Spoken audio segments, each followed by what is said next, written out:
Hi dears, ഇന്ന് നമുക്ക് camellia ചെടികൾ കാണാം കേട്ടോ. ഇത് നല്ല ഭംഗിയായിട്ടുള്ള നല്ല അടിപൊളിയായിട്ട് പൂക്കൾ തരുന്ന ഒരു ചെടിയാണ്. എല്ലാവർക്കും വാങ്ങാൻ ആഗ്രഹമുള്ളൊരു ചെടിയാണ്. പല വീഡിയോസിലും ഞാൻ പറയാറുള്ളൊരു കാര്യമാണ്, കമേലിയ വാങ്ങുന്നവർ അതിനനുസരിച്ചുള്ള കാര്യങ്ങൾ ചെയ്തു കൊടുക്കണം.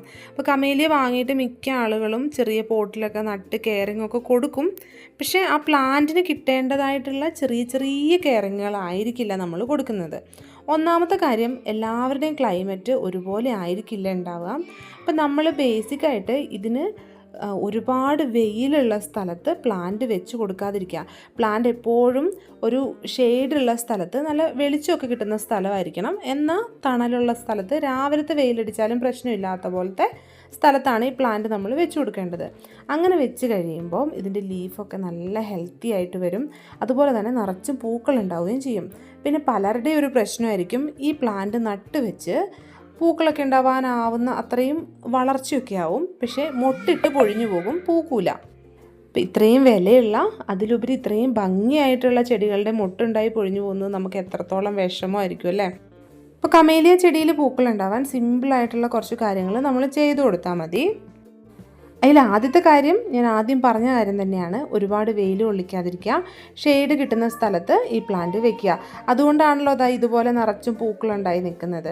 അപ്പോൾ ഈ പ്ലാന്റിൽ ഉണ്ടാവുന്ന മൊട്ടുകൾ പൊഴിഞ്ഞു പോകാതിരിക്കാൻ വേണ്ടിയിട്ട് നമ്മൾ ചെയ്യേണ്ടത്, അത് പൊഴിഞ്ഞു പോകുന്നതിനുള്ളൊരു കാരണം എന്ന് പറഞ്ഞാൽ നമ്മൾ നടുന്ന മണ്ണിൻ്റെ pH വാല്യൂ കറക്റ്റ് ആയിരിക്കില്ല. ഏകദേശം ഒരു 4.5 മുകളിലേക്കും 6.5 വരെ ആ ഒരു ഗ്യാപ്പിൽ നിൽക്കുന്ന pH വാല്യൂ ഉള്ള മണ്ണിലായിരിക്കും ഈ പ്ലാന്റ് നമ്മൾ നട്ട് കഴിഞ്ഞാൽ ഇതുപോലെ പൂക്കളുണ്ടാവുക. നമ്മൾ ചെടി നടാനെടുക്കുന്ന മണ്ണിൻ്റെ pH വാല്യൂ നമുക്കറിയത്തില്ല.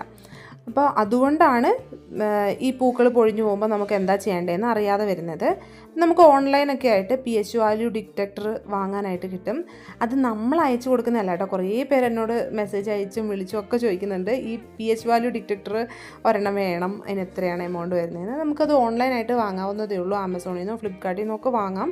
അപ്പോൾ അതിൻ്റെ ഒരു ലിങ്ക് ഞാൻ വീഡിയോയിൽ കൊടുത്തേക്കാം, നിങ്ങൾക്ക് ആവശ്യമുള്ളതാണെങ്കിൽ വാങ്ങിക്കോളൂ കേട്ടോ. നമുക്ക് കമേലിയ പ്ലാന്റിന് മാത്രമല്ല, എല്ലാ പ്ലാന്റ്സിനും ഈ ഒരു pH വാല്യൂ കറക്റ്റായിട്ടുള്ള മണ്ണിൽ നട്ട് കഴിഞ്ഞിട്ടുണ്ടെങ്കിൽ നല്ല റിസൾട്ടായിരിക്കും കിട്ടുന്നത്. അപ്പോൾ അതൊന്ന് ശ്രദ്ധിക്കുക. പിന്നെ ഈ പ്ലാന്റിൽ പൂക്കൾ ഉണ്ടാവാൻ വേണ്ടിയിട്ട് നമ്മൾ ഒന്നെങ്കിൽ സൾഫർ പൗഡർ, അല്ലെങ്കിൽ നൈട്രജൻ സൾഫേറ്റ്, പിന്നെ NPK ഇങ്ങനെയുള്ള സാധനങ്ങൾ വാങ്ങി വയ്ക്കുക. ഈ പറഞ്ഞ എല്ലാം നമുക്ക് വളം ഡിപ്പോകളിൽ അവൈലബിൾ ആണ്, അവിടെ നിന്ന് വാങ്ങിയാൽ മതി. നമുക്ക് സൾഫർ പൗഡർ ചെടിയുടെ ചുവട്ടിൽ ഇട്ട് കൊടുത്തതിന് ശേഷം നന്നായിട്ട് നനച്ചു കൊടുക്കാം.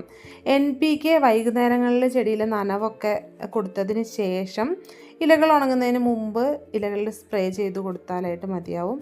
ചുവട്ടിലും നമുക്ക് ഡൈല്യൂട്ട് ചെയ്ത് ഒഴിച്ചു കൊടുക്കാം.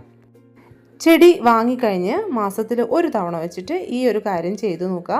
നമ്മുടെ ചെടിയിൽ നല്ലൊരു റിസൾട്ടായിരിക്കും ഉണ്ടാവുക. ഇതുവരെ കമേലിയ ചെടി പൂത്ത് കിട്ടാത്ത ആൾക്കാർക്കൊക്കെ നല്ല റിസൾട്ട് ഉണ്ടാവും. ഇതുപോലെ നിറച്ചും പൂക്കളുണ്ടായി കിട്ടും കേട്ടോ. നമ്മളിപ്പോൾ ഓഫറിൽ അയച്ചുകൊണ്ടിരിക്കുന്ന 5 പ്ലാന്റ്സിൻ്റെ കോംബോ സെറ്റാണ് കേട്ടോ ഇത്. നല്ല ഹെൽത്തി ആയിട്ടുള്ള പ്ലാന്റ്സ് ആണ് തരുന്നത് കേട്ടോ. ഇത് കൊറിയർ വഴിയോ പോസ്റ്റ് ഓഫീസ് വഴിയായിരിക്കും നിങ്ങൾക്ക് അയച്ചു തരുന്നത്. പോസ്റ്റ് ഓഫീസ് വഴി വേണ്ടവർക്ക് വീട്ടിൽ തന്നെ പ്ലാന്റ്സ് കിട്ടുന്നതായിരിക്കും. അപ്പോൾ അങ്ങനെ വേണ്ടവർ സ്പീഡ് പോസ്റ്റ് എന്നുകൂടി നിങ്ങളുടെ അഡ്രസ്സിൻ്റെ കൂട്ടത്തിൽ ഇട്ട് തരിക.